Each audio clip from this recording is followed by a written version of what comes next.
السلام علیکم ورحمۃ اللہ وبرکاتہ۔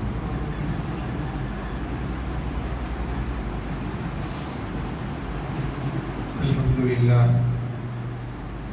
للہ نحمده ونستعینه ونستغفره ونؤمن به ونتوکل علیہ ونعوذ باللہ من شرور انفسنا ومن سیئات اعمالنا من يهده الله فلا مضل له ومن يضلله فلا هادي له ونشهد أن لا إله إلا الله وحده لا شريك له ونشهد أن سيدنا ونبينا ومولانا محمدا عبده ورسوله أما بعد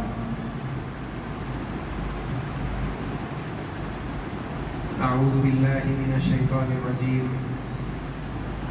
بسم الله الرحمن الرحيم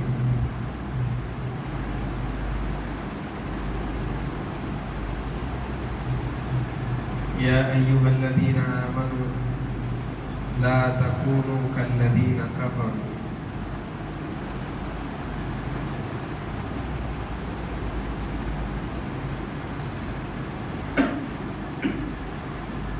وقال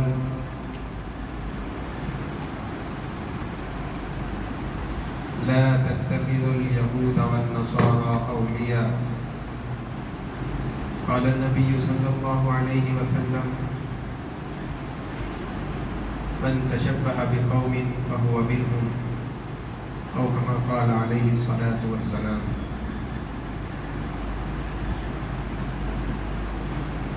معزز سامعین اکرام،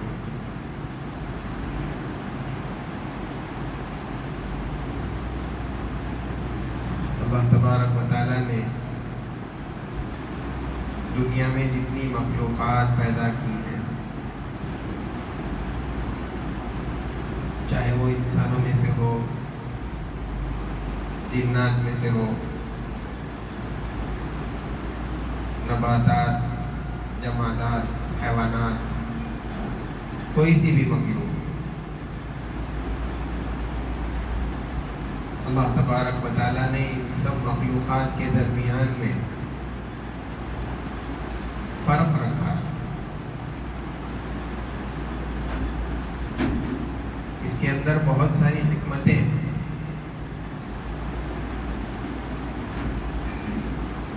ان حکمتوں میں سے ایک حکمت یہ بھی ہے کہ ہر مخلوق دوسری مخلوق سے ممتاز رہے، الگ طریقے سے پہچانی جا سکے،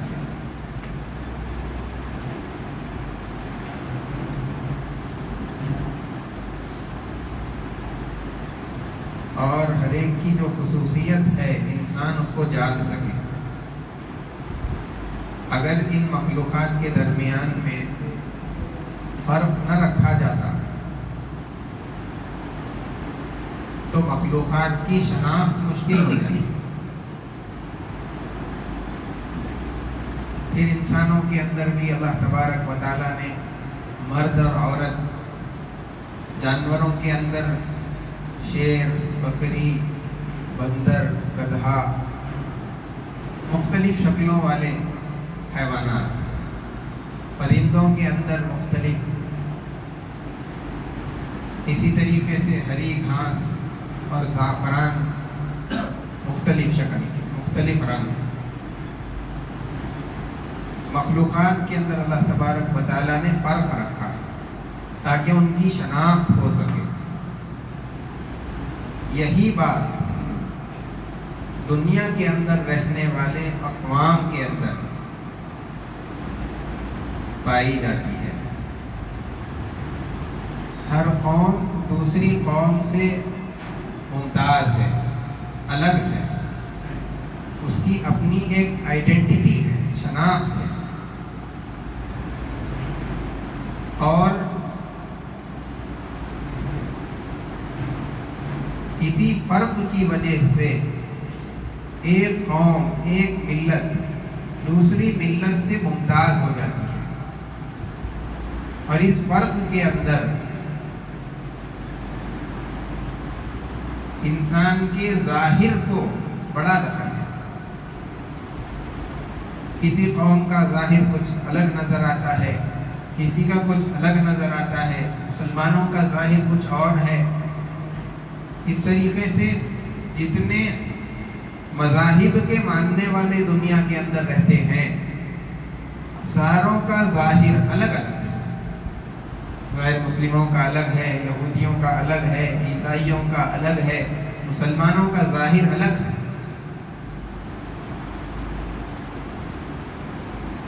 اب اگر کوئی اللہ تبارک و تعالی یہ فرق نہ رکھتے اور انسان خود اس فرق کو مٹا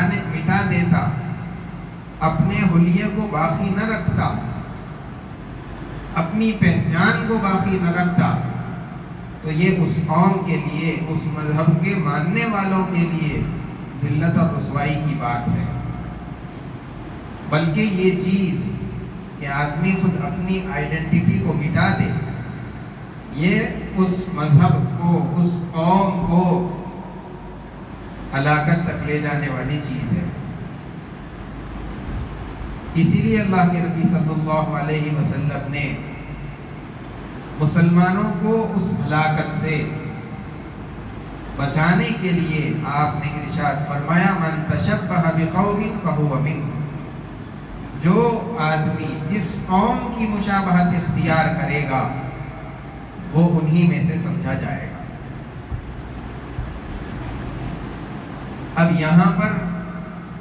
آپ صلی اللہ علیہ وسلم نے جو فرمایا مشابہت اختیار کرنا، عقائد کے اعتبار سے، ایمانیات کے اعتبار سے مشابہت مراد نہیں ہے۔ علماء نے یہی بات لکھی ہے، کیونکہ جو آدمی دوسرے مذہب کے عقیدے کو اپنا لیتا ہے، ان کے جو ایمانیات ہے اس کے مطابق اپنے یقین کو بنا لیتا ہے، تو پھر آدمی مسلمانوں میں شمار نہیں ہوتا، بلکہ وہ انہی کا پہلے سے ہو جاتا ہے، وہ تو پہلے ہی سے کافر ہے۔ تو اس حدیث کے اندر عقائد میں مشابہت مراد نہیں، بلکہ لباس کے اندر، حلیے کے اندر، اپنے معاشرت کے اندر، تہذیب کے اندر، تمدن کے اندر مشابہت مراد ہے۔ اسی لیے اللہ کے نبی صلی اللہ علیہ وسلم نے دوسری قوموں سے مشابہت کرنے کو منع فرمایا کئی مواقع پر، بلکہ قرآن کریم کے اندر بھی یہ آیت، بلکہ 2-3 آیات آپ کو ملے گی۔ لیکن آیات کے سننے سے پہلے یہ بات بھی سمجھ لینا چاہیے کہ مشابہت کہتے کس کو ہے۔ بار بار سنتے رہتے ہیں کہ مشابہت نہیں کرنی چاہیے، یہودیوں کی مشابہت نہ کی جائے، عیسائیوں کی مشابہت نہ کی جائے۔ تو مشابہت ہے کیا چیز؟ اپنی حقیقت کو، اپنی شکل اور صورت کو چھوڑ کر کے دوسروں کی حقیقت کو اور دوسروں کی شکل و صورت کو، دوسروں کے رہن سہن کے انداز کو اپنی زندگی میں لا لینا، اس کو مشابہت کہا جاتا ہے۔ اگر آدمی اپنے لباس کو چھوڑ رہا ہے، اپنے طور طریقوں کو چھوڑ رہا ہے اور اپنے زندگی گزارنے کے انداز کو چھوڑ رہا ہے اور دوسرے مذاہب کے لوگوں کے طریقوں کو، ان کے اختیار کیے ہوئے لباس کو اپنی زندگی میں لا رہا ہے، تو اسی کا نام مشابہت ہے۔ شریعت اسلامیہ یہ ایک امتیاز چاہتی ہے کہ مسلمان، دنیا میں جتنے مسلمان ہیں وہ دوسرے اقوام کے مقابلے میں ممتاز نظر آئیں، جہاں کہیں نظر پڑے تو فوراً پہچان سکیں کہ یہ آدمی مسلمان ہے۔ اب یہ اسی وقت ہوگا جبکہ آدمی اسلامی کلچر کو اپنی زندگی میں رکھے، اسلامی حلیہ اپنی زندگی کے اندر رکھے اور اسلامی طور طریقے اپنی زندگی کے اندر رکھے۔ اسی وقت آدمی کو دیکھ کر کے پہچانا جا سکتا ہے کہ یہ آدمی مسلمان ہے۔ اللہ تبارک و تعالیٰ نے قرآن کریم کے اندر فرمایا کہ تم یہود اور نصارہ کو دوست مت بناؤ، اس لیے کہ وہ آپس میں ایک دوسرے کے دوست ہیں،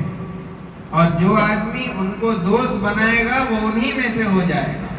اللہ تبارک و تعالیٰ ظالموں کو ہدایت نہیں دیتے۔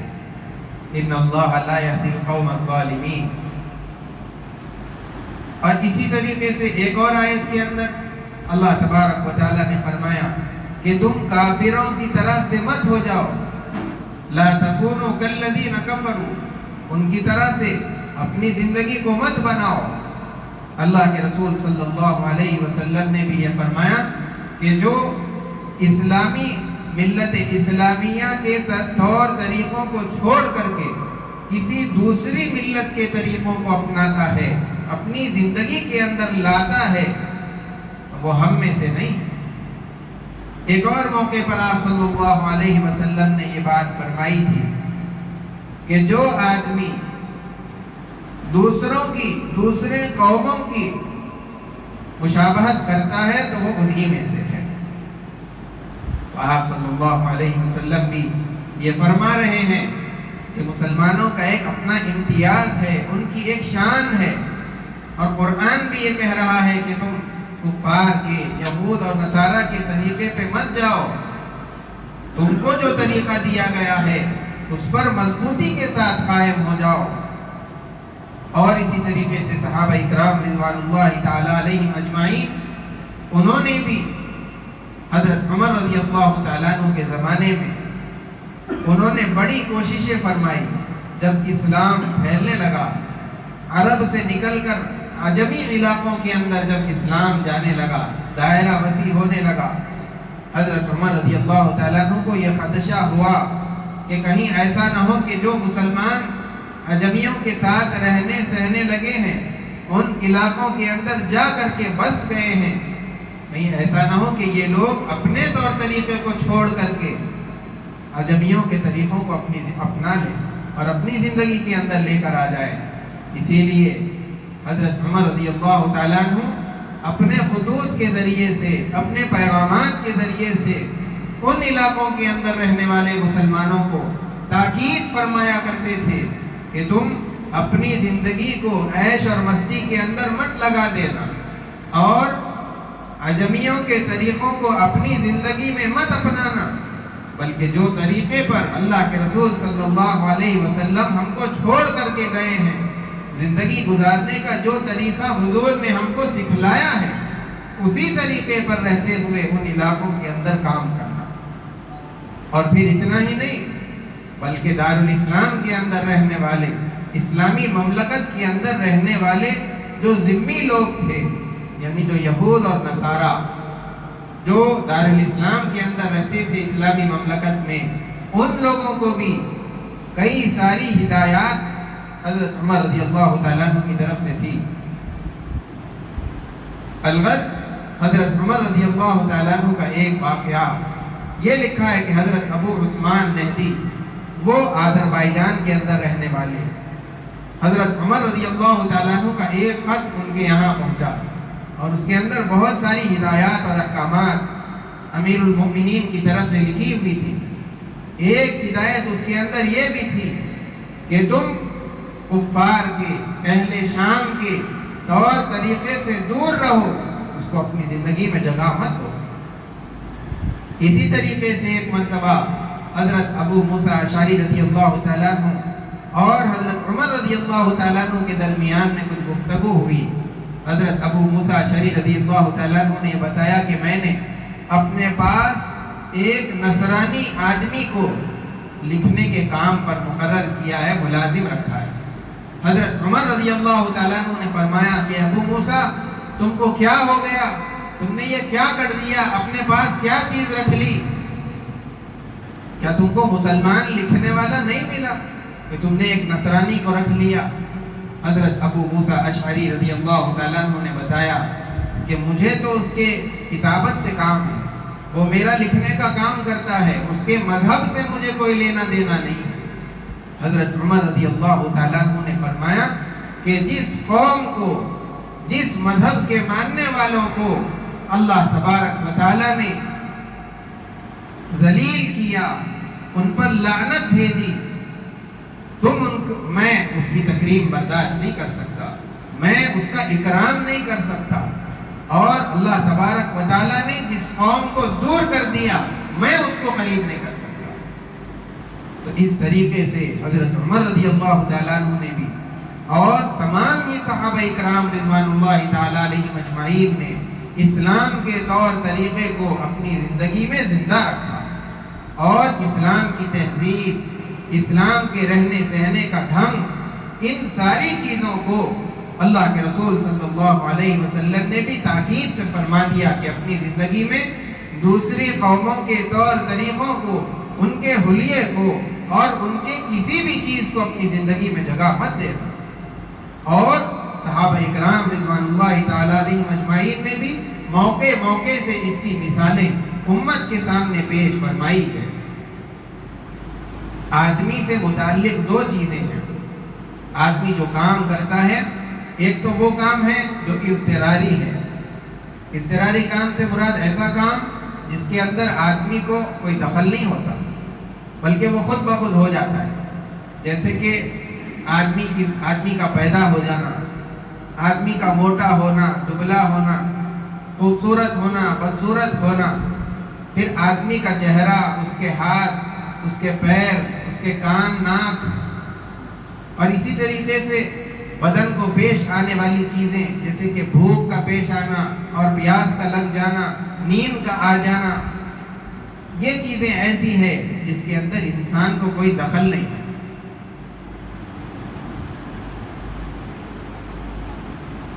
اب ان کاموں کے اندر مشرک غیر مسلموں کی مشابہت کی جا سکتی ہے، اس میں کرنا حرام ہے، اس میں کرنا جائز ہے، اس میں کرنا مکروہ ہے۔ تو میں نے ایک بات تو یہ بتا دی کہ ایسے کام جس کے اندر انسان کا کوئی دخل نہیں ہے، تو اس میں تو شریعت انسان کو مخاطب نہیں بناتی۔ یہ نہیں کہیں گے کہ آپ یہ دیکھ رہے ہیں کہ غیر مسلموں کو ہاتھ کان ہے تو تم ان کی مشابہت نہ کرنے کے لیے اپنے ہاتھ اور کان کو کاٹ دو، یہ نہیں کہا جائے گا۔ تم کو بھوک لگتی ہے لیکن تم ان کو دیکھتے ہو کہ وہ لوگ کھانا کھا رہے ہیں، لہذا ان سے مشابہت سے بچنے کے لیے تم کھانا مت کھاؤ، پانی مت پیو، مت سو، ایسا نہیں کہا جائے گا،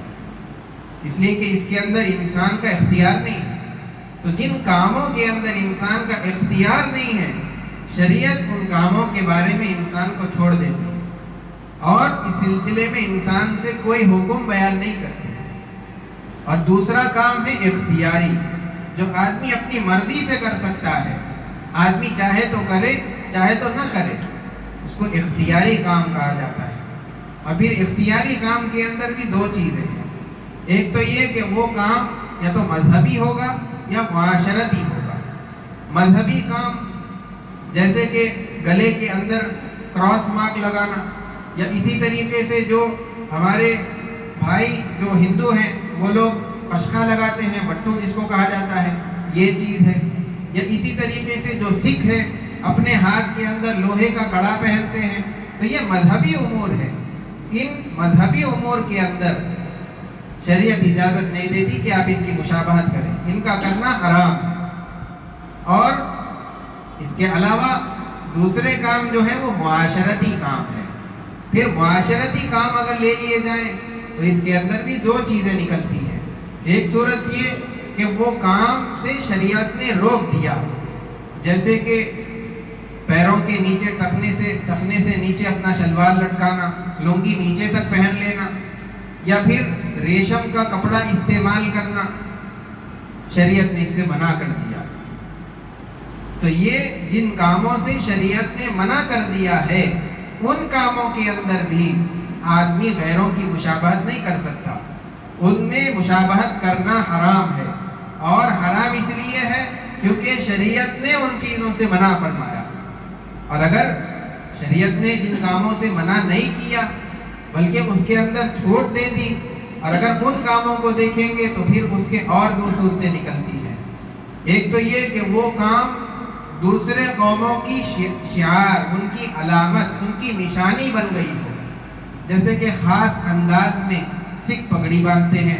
اس انداز میں پگڑی باندھنا، یا پھر کشکا لگانا، یا اسی طرح کی کوئی بھی چیز ہو جو کہ غیروں کی علامت بن گئی ہو. مسلمانوں کے علاوہ جتنے اقوام دنیا کے اندر آباد ہے ان کی علامت کے طور پر اس چیز کو جانا جاتا ہے، اور جو آدمی اس کام کو کرے وہ آدمی اسی قوم کی طرف اور انہی میں سے سمجھا جاتا ہے. تو ایسے کاموں کے اندر بھی مشابہت کرنا شریعت نے اس کو حرام قرار دیا ہے. اگر کوئی ایسا کام ہے جو کسی بھی قوم کی علامت کے طور پر، شعار کے طور پر مشروع نہیں ہے اور کوئی بھی آدمی اس کو کر سکتا ہے، کسی بھی مذہب کا آدمی اس کو کر سکتا ہے، تو پھر اس کے اندر یہ دیکھا جائے گا کہ اس کا بدل اور اسی طرح کا طریقہ اور زندگی گزارنے کا نہج مسلمانوں کے پاس ہے یا نہیں ہے. اگر اس طریقے کا طریقہ مسلمانوں کے پاس موجود ہے تو پھر دوسروں کا جو طریقہ ہے اس کو نہیں اپنایا جائے گا، بلکہ جو مسلمانوں کا طریقہ ہے اسی کو اپنانا ضروری ہوگا، اور دوسروں کی طریقے کو اپنانا یہ مکروہ علماء نے بتلایا ہے. اسی لیے اگر مسلمانوں کے پاس اس سے عمدہ، اس سے بہتر طریقہ جب موجود ہوگا تو پھر غیروں کے طریقے کو چھوڑ دیں گے اور مسلمانوں کا جو خاص طریقہ ہے اسی طریقے کو آدمی اپنائے گا. اور اگر کوئی ایسی چیز ہے جس میں مسلمانوں کے پاس اس کا کوئی خاص طریقہ نہیں ہے بلکہ ہر خاص و عام اس کو استعمال کرتے ہیں، چاہے مسلمان رہے، چاہے غیر مسلم رہے، یہودی رہے، نصرانی رہے، یا کوئی بھی آدمی رہے، اس کو استعمال کرتے ہیں، تو اس کے اندر یہ دیکھا جائے گا کہ آدمی جو استعمال کر رہا ہے کس نیت کے ساتھ استعمال کر رہا ہے. اگر اس کی نیت یہ ہے، اب وہ کام کون سے ہیں، جیسے کہ آج کل ٹیکنالوجی بہت زیادہ بڑھ گئی ہے، مسلمانوں کی کوئی خاص ٹیکنالوجی نہیں بلکہ سب کوئی اس کو استعمال کرتا ہے، اور اسی طریقے سے نئے نئے ہتھیار جو جنگ کے لیے استعمال کیے جاتے ہیں، ہر ملک والا بغیر کسی مذہب کی تفریق کے اس کو استعمال کر رہا ہے. اور اسی طریقے سے گھر کے اندر آرام اور آسائش کی چیزیں ہیں، نئی نئی چیزیں آج کل آ رہی ہیں. تو اب ان ساری چیزوں کے اندر استعمال کرنے والے کی نیت پر ہوگا. اس کی نیت اگر یہ ہے کہ میں ان چیزوں کو استعمال کر رہا ہوں تاکہ میں ان کے جیسا لگنے لگوں، ان کے مشابہت کی نیت ہے، ان کی طرح لگنے کے لیے ان چیزوں کو استعمال کر رہا ہے، تو پھر ان کے مشابہت کی نیت ہونے کی وجہ سے علماء نے اس کو حرام بتایا. اور اگر کوئی آدمی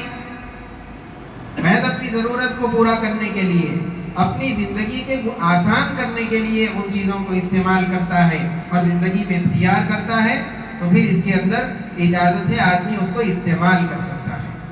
البتہ یہ تو پوری تفصیل ہو گئی جو میں نے آپ کے سامنے بتائی کہ کن چیزوں کے اندر غیروں کے ساتھ مشابہت ہو سکتی ہے اور کن کاموں کے اندر غیروں کی مشابہت نہیں ہو سکتی. البتہ آدمی جب کسی بھی قوم کی مشابہت اختیار کرتا ہے، اپنے طور طریقوں کو چھوڑ دیتا ہے، زندگی گزارنے کا جو ڈھنگ اور سلیقہ حضور صلی اللہ علیہ وسلم نے بتایا ہے اس کو چھوڑ کر کے دوسرے قوموں کی، دوسرے مذاہب والوں کے طور طریقوں کو اپنی زندگی میں لاتا ہے، تو اس کے بہت ساری خرابیاں معاشرے کے اندر پھیلیں گی اور اس کا اثر مسلمانوں کی زندگی پر آئے گا. پہلی خرابی تو یہ ہے کہ آدمی جب دوسرے قوموں کے طریقوں کو اپنا لے گا، اپنا حلیہ بدل لے گا اور زندگی کے اندر مسلمان ہونے کی کوئی علامت، کوئی نشانی نظر نہیں آئے گی، تو پھر اسلام اور کفر کے درمیان کا جو امتیاز تھا، جو فرق تھا، وہ مٹ جائے گا. حق مذہب کے اور باطل مذہب کے درمیان میں جو امتیاز ہونا چاہیے وہ اب مسلمان میں اور کافر میں نظر نہیں آئے گا. اور اگر آدمی اپنے طریقوں کو چھوڑ کر کے، اپنے نہج کو، تہذیب کو چھوڑ کر کے دوسروں کی تہذیب کو اپنا رہا ہے، وہ دبے الفاظ کے اندر اپنے کاموں کے ذریعے سے اس بات کو بتا رہا ہے کہ ہمارا جو طریقہ ہے یہ کمتر ہے، یہ ذلیل ہے، ان کا طریقہ بہتر ہے اور وہ ہم سے زیادہ اوپر ہے اور برتر ہے.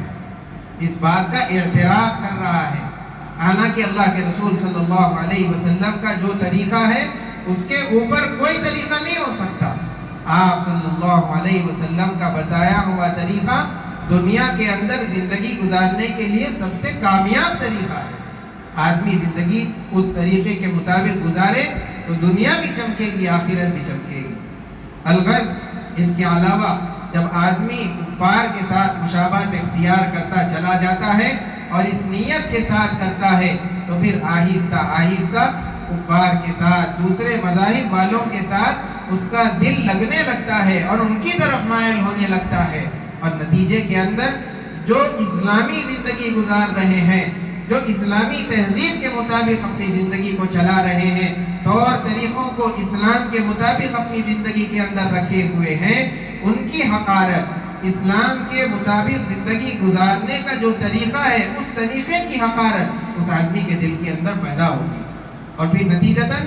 جو لوگ اس طریقے کو اپنائے ہوئے ہیں ان لوگوں کی حقارت بھی اور ان کا کمتر ہونا اس کے دل کے اندر پیدا ہو جائے گا۔ اسی لیے اپنے آپ کو غیر قوموں کی مشابہت سے بچانا چاہیے۔ اور ایک آخری، یوں تو علماء نے بہت سارے خرابیاں لکھی ہیں،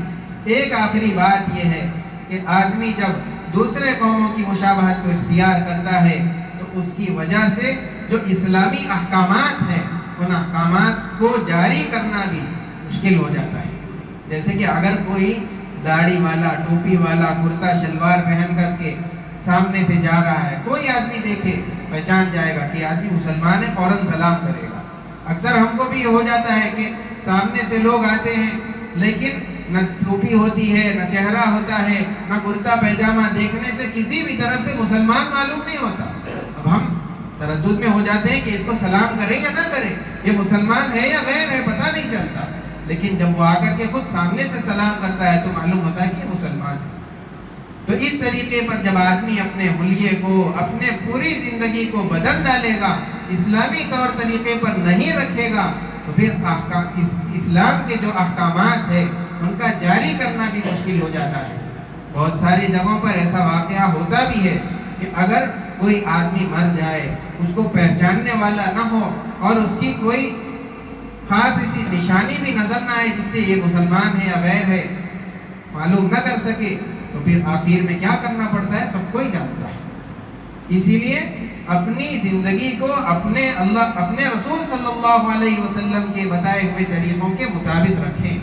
آپ کے دیے ہوئے طریقے کے، آپ کے دیے ہوئے دین کے مطابق رکھیں۔ اس کے ذریعے سے ہمارا جو امتیاز ہے، ہماری جو شان ہے وہ باقی رہے گی، اور مسلمانوں کا ایک مذہب ہونا، ان کا ایک ملت ہونا، دوسرے قوموں سے الگ ہونا لوگوں کے سامنے رہے گا۔ اللہ کے رسول صلی اللہ علیہ وسلم نے یہ جو بات فرمائی، من تشبہ بقوم فہو منہ، صرف اس اعتبار سے نہیں ہے کہ یہ غیروں کی مشابہت کریں گے تو غیروں کے ساتھ رہیں گے، بلکہ اگر کوئی آدمی نیک لوگوں کی مشابہت اختیار کرے گا تو وہ نیک لوگوں کے ساتھ رہے گا۔ یہ بات بھی ہے، صرف اس کے اندر ایک پہلو نہیں، دونوں پہلو ہیں۔ حضرت موسیٰ علیہ السلام کا جو واقعہ ہے جادوگروں کے ساتھ، اس کے متعلق حضرت تھانوی رحمۃ اللہ علیہ نے یہ بات لکھی کہ جس وقت فرعون نے جادوگروں کو اور موسیٰ علیہ السلام کو ایک جگہ پر جمع کیا تو وہ مقابلے کے لیے جب آئے تھے تو وہ لباس پہن کر کے آئے تھے جو حضرت موسیٰ علیہ السلام کا تھا۔ اس وقت میں جب حق ان کے سامنے واضح ہو گیا، وہ سارے سجدے میں گر گئے اور انہوں نے حضرت موسیٰ علیہ السلام اور حضرت ہارون علیہ السلام پر ایمان لا کر کے ان کے رب کا جو ایمان تھا اس کو تسلیم کر لیا، اور سارے کے سارے حضرت موسیٰ علیہ السلام پر مسلمان ہو گئے۔ حضرت موسیٰ علیہ السلام اس وقت سجدے میں چلے گئے اور انہوں نے یہ اللہ تبارک و تعالیٰ سے کلام کیا کہ اے باری الہ، یہ سارا میدان جو سجا تھا وہ فرعون کو حق سمجھانے کے لیے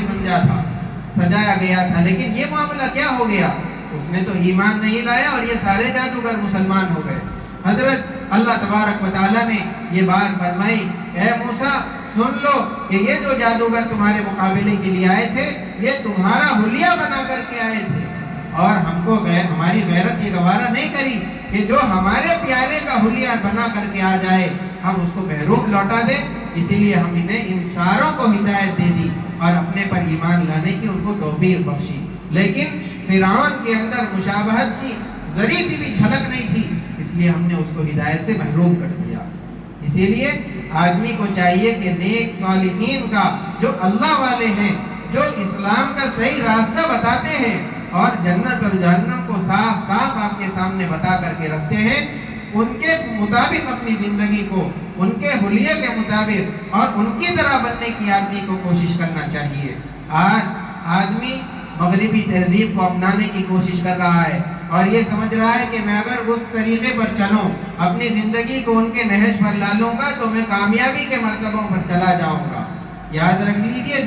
جو چراغ پہلے سے بجھا ہوا ہے وہ دوسرے چراغ کو کیسے جلائے گا؟ ان کا چراغ تو بجھا ہوا ہے۔ اگر چراغ جل رہا ہے اور کسی کے چراغ سے روشنی پھیل رہی ہے تو وہ محمد رسول اللہ صلی اللہ علیہ وسلم کا چراغ ہے، جو پورے عالم کے اندر روشنی کر رہا ہے اور ہدایت کا راستہ بتا رہا ہے۔ اب اگر آپ روشنی چاہتے ہیں، بلکہ ہر مسلمان کو روشنی کی طرف آنا ہی چاہیے، اور اللہ کے رسول صلی اللہ علیہ وسلم کا جو بتایا ہوا طریقہ ہے، آپ کی سکھائی ہوئی تعلیمات ہے، زندگی گزارنے کا دیا ہوا طریقہ ہے، ان ساری چیزوں کو اپنی زندگی کے اندر رکھنا چاہیے۔ بس اللہ تبارک و تعالیٰ سے دعا ہے، اللہ تبارک و تعالیٰ ہم تمام کو اسلامی طور طریقے پر، اس کی تہذیب پر اور اس کی جو ساری تعلیمات ہے اس پر استقامت کے ساتھ جمنے کی توفیق عطا فرمائے۔ غیروں کی مشابہت سے اللہ تعالیٰ ہم سب کی حفاظت فرمائے۔ وصلی اللہ وسلم علی سیدنا محمد وعلی آلہ واصحابہ اجمعین، وآخر دعوانا الحمد للہ رب العالمین۔ جو حضرات سنت نہیں پڑھے سنت